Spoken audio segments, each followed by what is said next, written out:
Tyrone, and she has performed at the Edinburgh Fringe Festival. Yes, she has a YouTube channel, which you can all check her stuff out on later on. And she's living in London these days, but she's kind enough to come down this evening to give us a few poems. Her name is Catherine Brogan. And I'm sure we're all going to be enthralled and enjoy her stuff. So without further ado, you've been a lovely audience, and I expect you to extend those kind tidings to Miss Catherine Brogan with a big bowl of us to start off.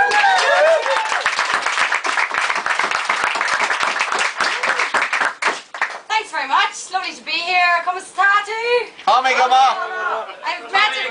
met an Irish person the other week, and he tried to speak Irish to me, and I couldn't remember fuck all, and I felt so bad. So it's coming back. And I think I'm going to kick off today with a bit of this money stuff. We're all into the money things, and I wrote this poem a couple of years ago, and it seems as relevant now as it did then. Who said free money is cheap? You gotta work for your keep. Show up every 2 weeks in person. Give the job centre a reason for being a slob, not having a job. But now there's an excuse. It's not drug abuse. It's the current financial climate. It's the company. Here, exactly. It's not your fault, don't worry.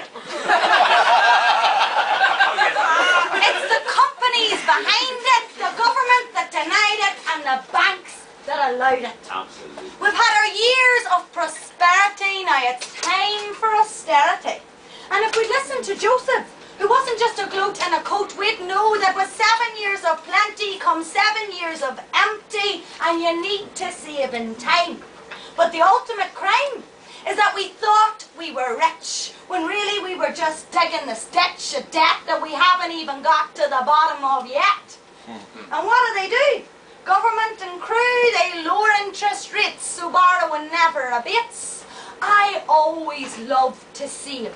Felt I had to pave my own road in life. Isn't that right? You can't fly someone else's kite. Yeah. I remember when my dad took me by the hand and led me to the Halifax. And I didn't have stacks of cash, but I got a hip old piggy bank long before they sank. But when they floated, my dad was jolted, and he took me by the hand, made me understand that a building society is something more mighty. So we joined the only one in our street, the nationwide you can't beat. Owned by customers, no shareholders, it'll never be brought under by speculators that blunder. Whoa! So you're going to have to...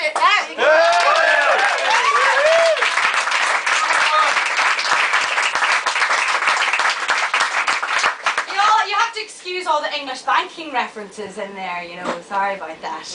You got the old credit union though, I think that's the way to go. Back to the credit union! Actually, the that's what got us out of the hole in the first place, and it'll get us out again. Fuck too, probably, I saw in Iceland. At least some of us are in the Presbyterian Mutual Society anyway.